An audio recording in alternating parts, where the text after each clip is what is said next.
have mana to spend, or you always have ways to spend your mana. But the downside is you really want untapped lands in the early game, so bounce lands really hurt you. Alternative win conditions, not really. No, mill is like the best alternative win condition, and also your opponent conceding because they don't want to play anymore. A lot of the flicker decks like just bounce all your permanents like Capsize or the Nova Horror or something, and then people just concede because they know the writing is on the wall. But mill and damage are like the biggest win conditions for sure. There's some alternative ways to get to mill or damage, like there's infinite tokens, there's like infinite mill and slow mill, there's like fling Team Battle Rage combos or something, but none of it is really truly alternative. That's why like fog decks, for example, can succeed in the format, because even the decks that are like combo based are still relying on a creature that hits them for 20. Sand looks pretty decent. Slightly slow without red mana available right now, so if my Prophetic Prism gets disrupted somehow, that's annoying for me. Are they on Tron? God damn it. Oops, I think I messed up the link. It does work. Oh, mono green Tron. Yeah, this is among our worst matchups. That is unfortunate. And another matchup I'm not really prepared for. You really want to be facing like elves, Delver decks, mono black, and all the combo decks like Kiln Fiend and Tireless Trap with this deck, with mine. And facing Tron is like very bad for us. Okay, no, they switched to something else. That improves my chances, I would say. The blue-black matchups are still not incredibly good, but much better than facing a Tron deck. They're playing white, blue, black, red, green, and it's a mono green deck. That's the funny part. It's a mono green deck that has blue with red Griff. They're never casting for blue. And then they have... Wait, where do all these colors come from? Electricity in the sideboard, Budruka Bok in the sideboard, and where's white? I don't see white. I don't know. I guess it just got matched with these because some other lists played some white cards. But yeah, the algorithm isn't really prepared to deal with the monocolor deck splashing a bunch of different colors that Pauper brings to the table.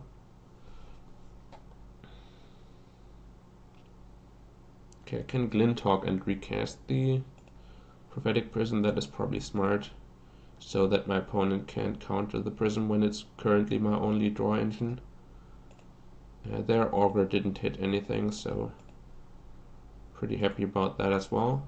The downside of playing Glintalk first is that it dies to Disfigure, so I make it easier for my opponent to deal with my creature. Though if they want to Chainer's Edict my first play, then all my follow-up creatures are protected against Disfigure, so in those cases it might end up working out better. And with blue-black they could still be a variety of decks. There's like 5 different blue-black archetypes, and people put a bunch of different cards in them as well, so it's pretty impossible to tell exactly what my opponent is doing.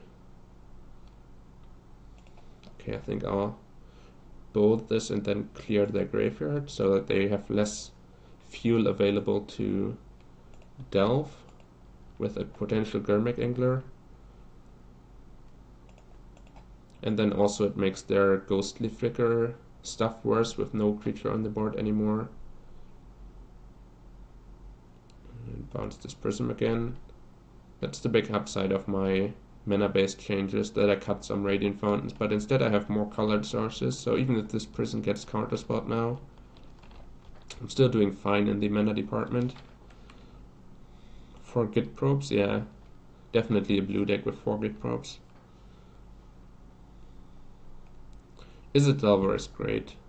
Izzet Delver is very similar to this deck with slightly more of an aggressive slant.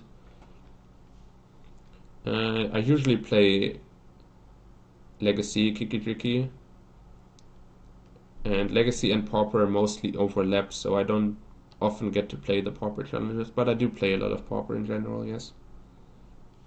I think I played Elves like 2 weeks ago and it felt pretty hostile, yes. I don't know about the money tournaments. As I said, I usually play Legacy on Sundays and not Pauper, so it's more difficult for me to tell you about the Pauper challenge metagame.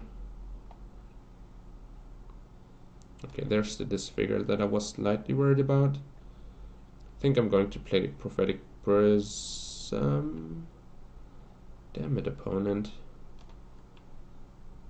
Like, I really want this Palace Sentinels to resolve, because my opponent can likely not beat the Monarch on my side, but I think I have to bait out at least one counterspell, because it looks a lot like they have counterspell open.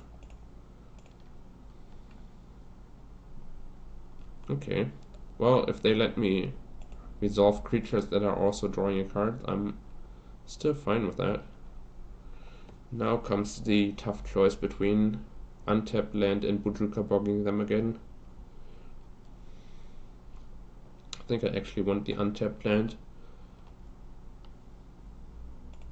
so that I can play like Prophetic Prism and Palace Sentinels in the same turn, or Prophetic Prism and Battle Screech.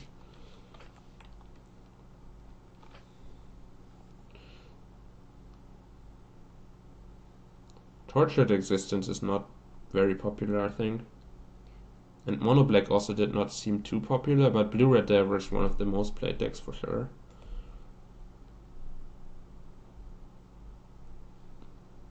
Or especially in the challenges.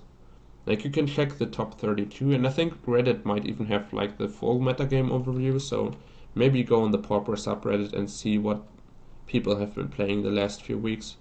But I can't tell you for sure what decks have been popular.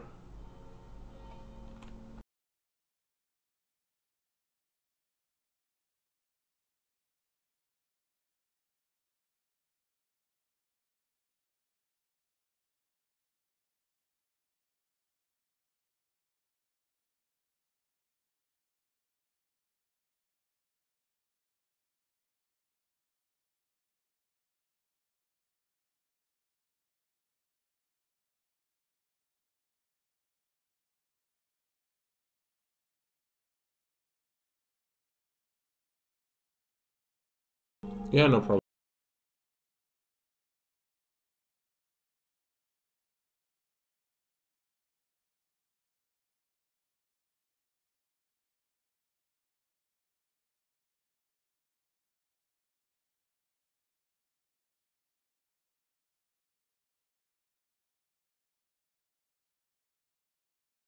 Still feel like they have at least one counter spell in their hand, and they tanked pretty hard on countering that or not countering it, and then decided not to. Though, if they let everything resolve just to deny me Palace Sentinels, that also works out for me. They're time walking themselves all the time. Yo, Matrix.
Well, it's pretty bad. But yeah, opponents getting wrecked here pretty hard. Oh, that's slightly annoying. But yeah, they kept their counterspell open the entire game to stop me from Palace Sentinelsing. And I got to maneuver around that pretty well. And now I can just double Palace Sentinel. And I can protect it with Prismatic Strands. I kept this back as a blocker so that I can still block after they counter my Prismatic Strands, so that I don't lose the Monarch again after I got it now. So they need a counter spell and a removal spell. I guess 2 removal spells. So that otherwise I just jump block here and keep my Monarch, so they're pretty screwed. Basically they let all of my board developing resolve, which generated me both a presence on the board and a card advantage. And then I just got to build up a land count so that I could maneuver around their counterspell, and they fell way too far behind. Casting this Prismatic Strands last turn because it wasn't really doing much for me, and also I set up this Monarch this turn because I have a 0 mana way of protecting myself with like a free fog effect. And then drawing 2 cards a turn is pretty much close to impossible for my opponent to beat. I think I'm just jump blocking here. Because now I'm not opening myself up to any removal spells, though I can still flash back the Prismatic Strands now, so that I keep more of a board presence. Sure. I just didn't want to rely on this Prismatic Strands and then they counterspell it and take my Monarch away from me. Now this is already blocked, so even if they do counter, they're only killing my Palace Sentinels with their counterspell. Tombblade, what the hell? Sure. That was not the right target or the right timing for Doomblade. Because this one doesn't actually give protection, it only prevents damage from a color. So they could have waited on the Doomblade, they could have killed one of my flyers instead. Like a multitude of ways where they could have used their Doomblade more productively than they did. Okay, so I have 6 damage on the board, then my Galvanic Blast is lethal. So I guess we can lead on Alchemist Vial to potentially bait out an answer, and if it resolves then it stops Karmic Angler counterplay on my opponent's turn.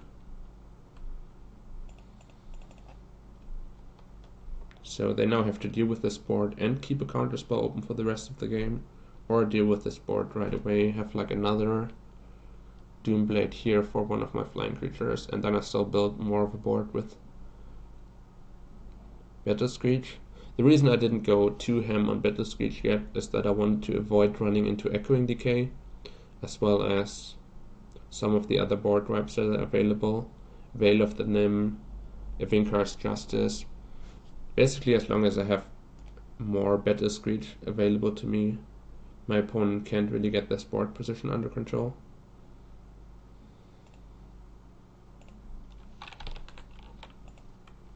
So I didn't feel like there was a reason to fully commit to the board.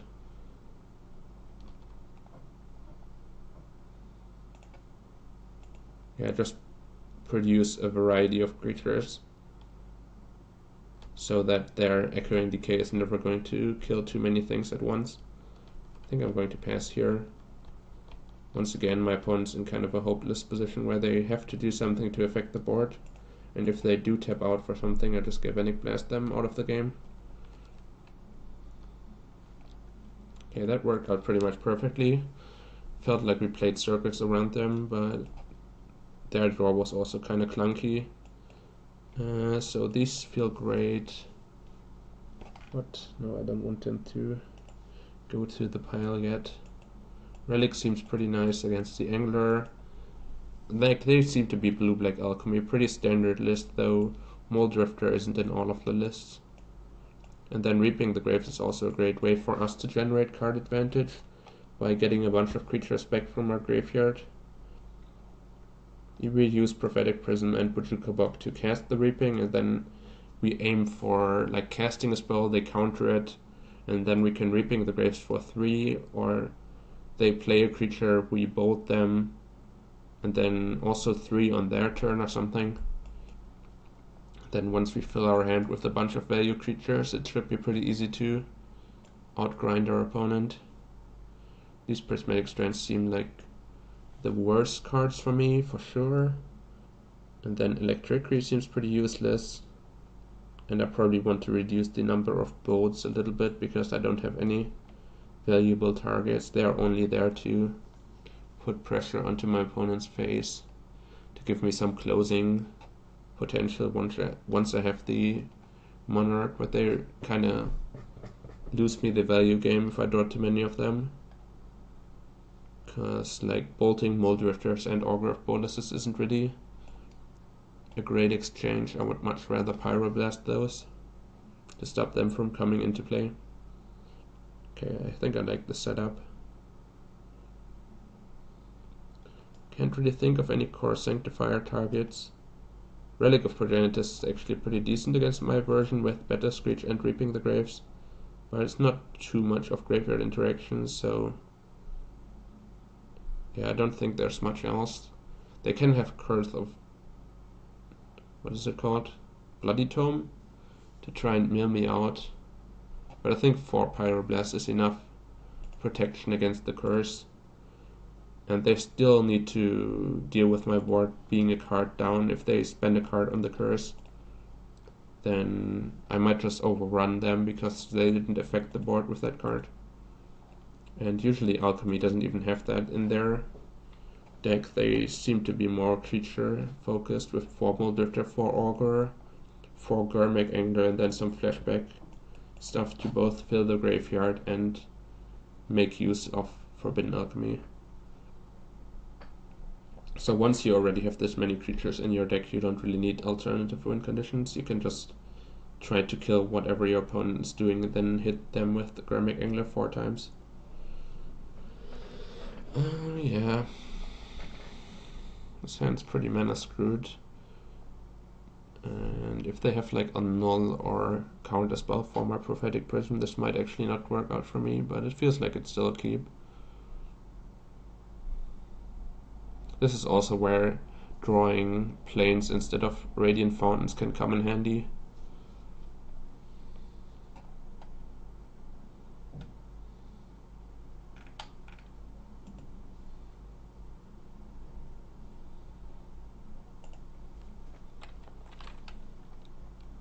So that's the main reason I didn't like Radiant Fountains, because if your Prophetic Prisms don't resolve, or if you just don't draw any of them, you can easily end up mana screwed by drawing Radiant Fountains. I think the card's kind of overrated in the format. A lot of decks that shouldn't be playing it do play it. With Prophetic Prism there's some justification for it, but there's also a bunch of blue-black decks that just randomly have Radiant Fountains in them and probably shouldn't have, because that just makes casting all their spells on time a lot more difficult for them, and they have no way to truly utilize the colorless mana. They can put it into flashback spells for sure, but if you're trying to cast counter spell and disfigure, then having a Radiant Fountain is pretty awful for your tempo. And it seems like my opponent rightfully doesn't have any of them. It's just a common trend that people overvalue the card. They missed on Augur again, that's pretty great for me. Also my core Skyforger is going to resolve here. Though I still need to find a 4th land to, or even a 5th land to get this Palace Sentinels onto the board. Palace Sentinels with Pyroblast backup should again be a great plan here. Kind of throwing my Bojuka Bog trigger away, but I do need to develop my lands, so not much way around that.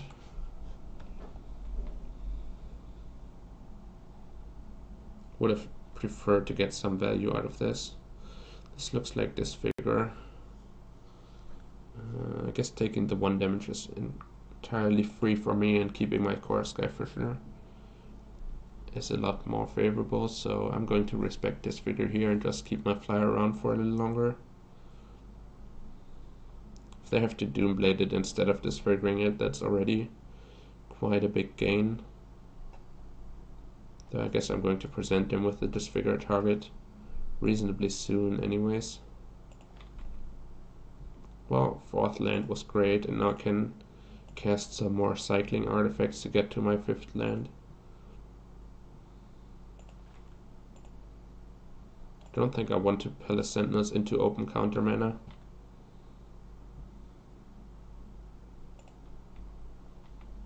Probably just casting, if this resolves, just casting Thraben's Inspector though. Counter spell my Prophetic Prism. Sure. I think I'm fine with this. The main thing that I want to avoid is my opponent resolving a Muldrifter. So I think I'm just going this plays into their disfigure, but at least I'm getting it out of their hand. Sure. For very low cost, I don't really need this Thraben Inspector too much. Yeah. Sure. So yeah, best case is they Muldrifter, I Pyroblast. They are tapped out, I untap and play Palace Sentinels. This one's actually kind of a close call. I'm denying them like a marginal amount of a card and also an Augur of Bolas on the board. But I am running into like their Dispel. So I guess that also makes my Palace Sentinels resolve. Okay, I think I'm going to fight over this because my opponent's kind of low on blue mana here and heavy on black mana. Because the extra creature not being on the board also makes my Monarch a little bit safer. I still have Soul Manipulation open, which would be a huge blowout, getting back the Augur.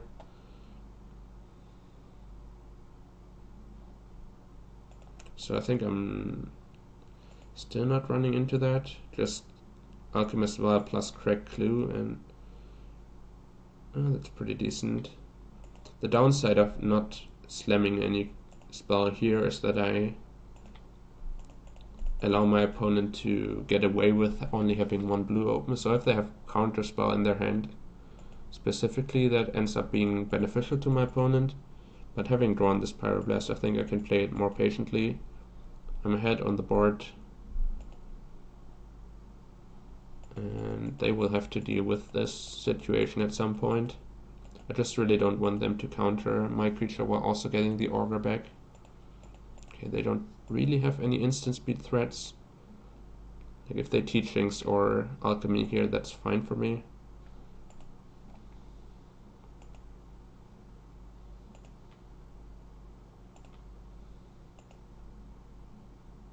Well, now they have triple blue open. That's a little bit more annoying.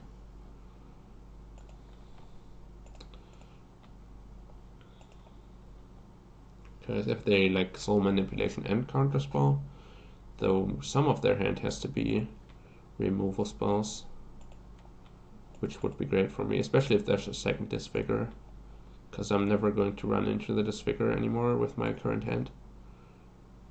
Yeah. And if they once again keep their counter magic for Palace Sentinels, then I get to just build a board of course Skyfishers. Echoing Decay is awful for them. They showed me Tragic Slip, which is also pretty bad for them. And I am also prepared for like Garmic Angler trying to swing the board back in their favor. Yeah, perfect. Perfect. I have to be aware of the fact that I don't have Metalcraft. I occasionally play these for 2 damage when I think they are 4 damage because it's so rare not to have Metalcraft. You kind of forget about it and go on autopilot. I have done that more than once.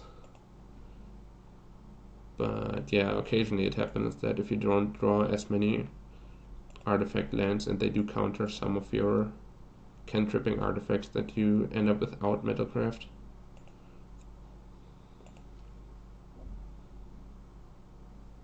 But I will find a 3rd artifact eventually, so I'm not too worried about it.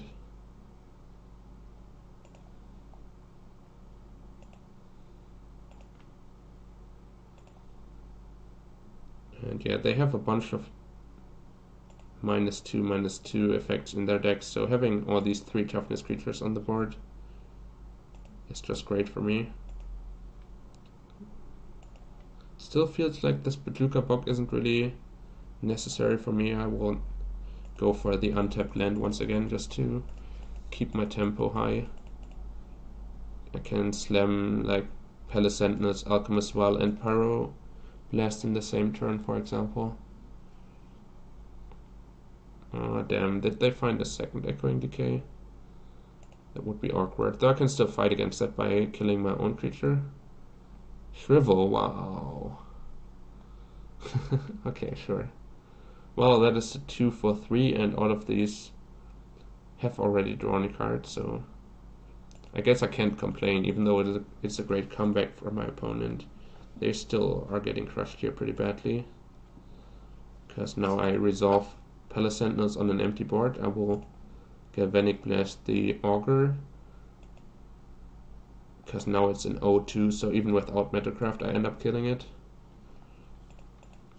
Just getting this off the board so that there's no risk of getting attacked and losing Monarch. And then Pyroblast deals with whichever counterspell they might have, which apparently they don't.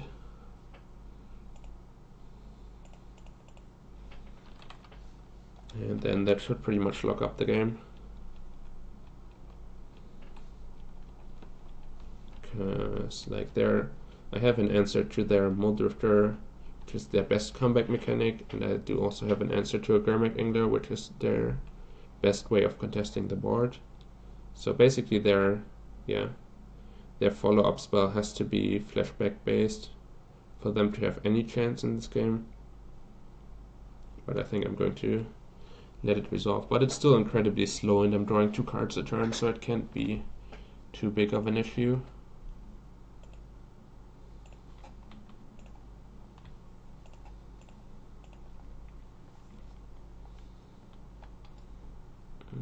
Duress land, so could be anything.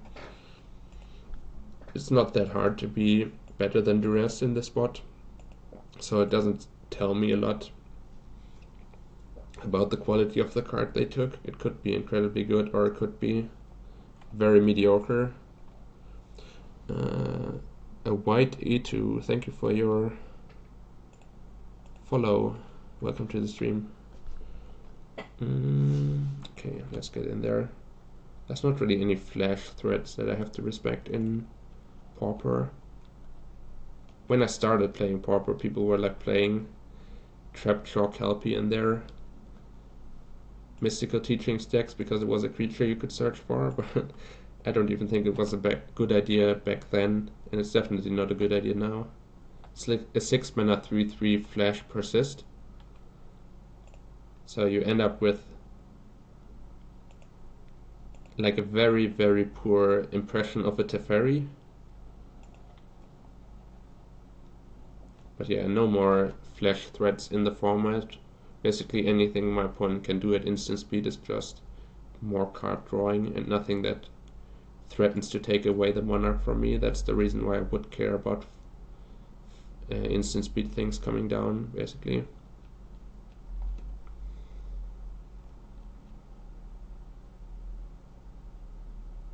You have to reveal it. They don't have to reveal their cards. I don't know. Like with this thing, you don't have to reveal, so the card can still be unexpected. Oh, to teachings, yeah, true. That is true. That definitely has less of a surprise effect if you teachings for it. But I think the people who put Trapjaw Kelpie into their deck are confident enough that they get to 10 mana and then can surprise their opponent with it, but yeah, was not a good idea. I think the main point was more that it allows you to develop a threat at end of turn after not countering something, as well as it being resistant to removal.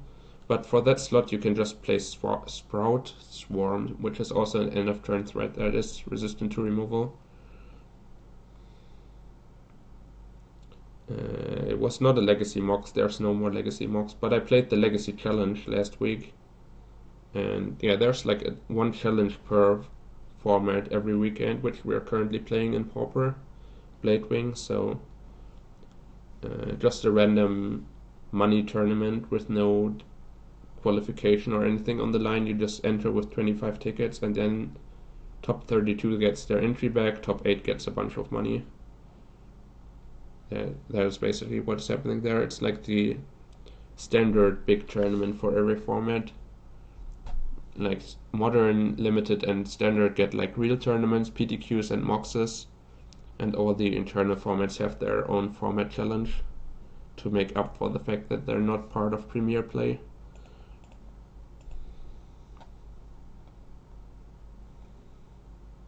Yeah, as I said, it was not even a good idea back then. Well, it was like the only Flash thread that I could really remember people playing. Sprout Swarm is kinda legit, but it's still too slow for the format.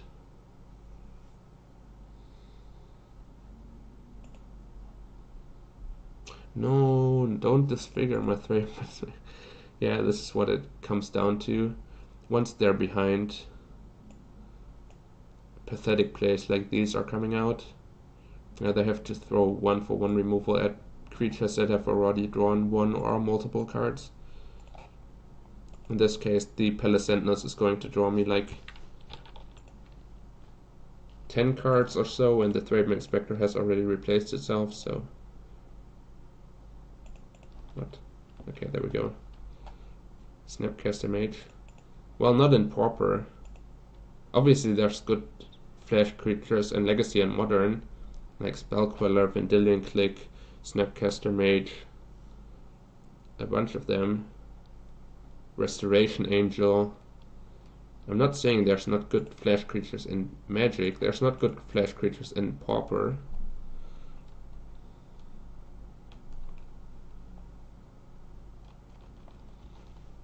I probably forgot like a bunch more that are also good. But yeah, those are the ones that I can think of off the top of my head.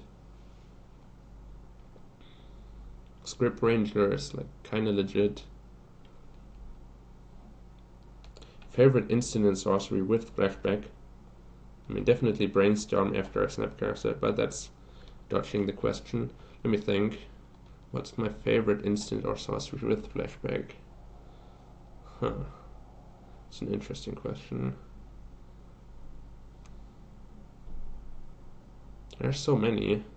No, definitely not Cabal Therapy. I think Past in Flames, even though that's like the least interesting of all the answers. Because I have played a lot of Modern Storm, like with Pyromancer Ascension, Yo Serax. And that deck was incredibly sweet. Still don't want to make more birds into the Echoing Decay threat. Also definitely not Dread Return, that is not my thing. Yeah, I think Past in Flames is like a reasonable answer, though it's not as sweet as many of the other Flashback cards.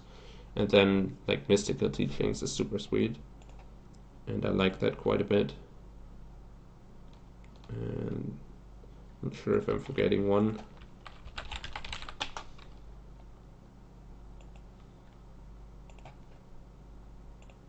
I'm like in the set from the previous search and all that stuff. Okay. Do have to watch out not to time out, but this game is like incredibly over. Like the biggest risk to my health is that I deck myself with this Monarch or something. Yeah, go Flashback Alchemy. That is going to beat my 2 cards a turn with full hand. But I guess there's no real risk of decking myself if I have a bunch of Galvanic Blasts left in my deck that I can protect with the remaining Pyroblasts. So it should be pretty over. Let me see. Lingering Souls I've mostly lost to. Like either the cards are cards I played with a bunch or cards that I lost to a bunch because many of these are like strong staples. So Lingering Souls I mostly lose to. I don't like it. Alchemy is okay, but it's so medium. Not like I'm kind of neutral on alchemy. I like teachings quite a bit. And burial rites I mostly lost to. Ancient Grudge is kind of very uninteresting. Pest and Flames I won a lot with. So Pest and Flames is like on top of the list. Cabal Therapy I mostly lose to. Desperate Ravings is pretty sweet, but there's not a lot of applications for it. Dread Return I mostly lost to. Faithless Looting is like the most annoying of them all. Hate Faithless Looting. And Deep Analysis is also sweet, but I kind of feel like Deep Analysis is pretty overrated. Like I know other people rate it very highly in Cube, for example, and I'm kind of not that big of a fan of how much of a tempo loss it is, even though it does offer a lot of raw card advantage. So many flashback cards, and so many of them are insane. Pretty sick. Devil's Player only lost to. Travel Preparation I really liked in the draft format actually. Firebolt is pretty sweet. So yeah, I think I'm going to stick with my original answer and just say Pest and Flames and Mystical Teachings.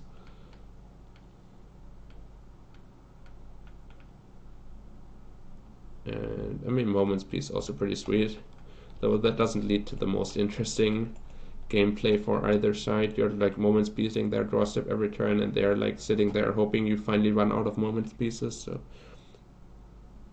favorite buyback card. I mean, there's only very few that are playable, right? I mean, it's Capsize and Sprout Swarm are like the big two.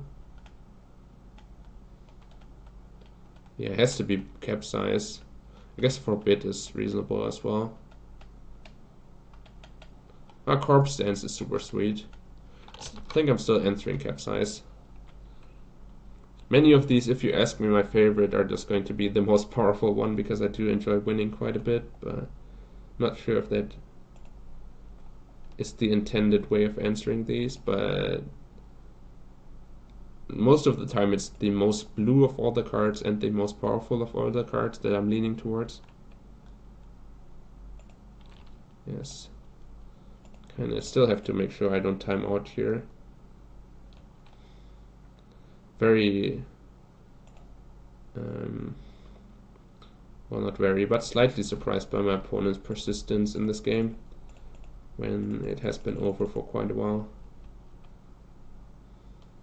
Guess I have to be slightly afraid of Crypt Incursion, because that might allow them to like exile my graveyard and then gain 1,000,000 life, but they're still losing the yeah, it's never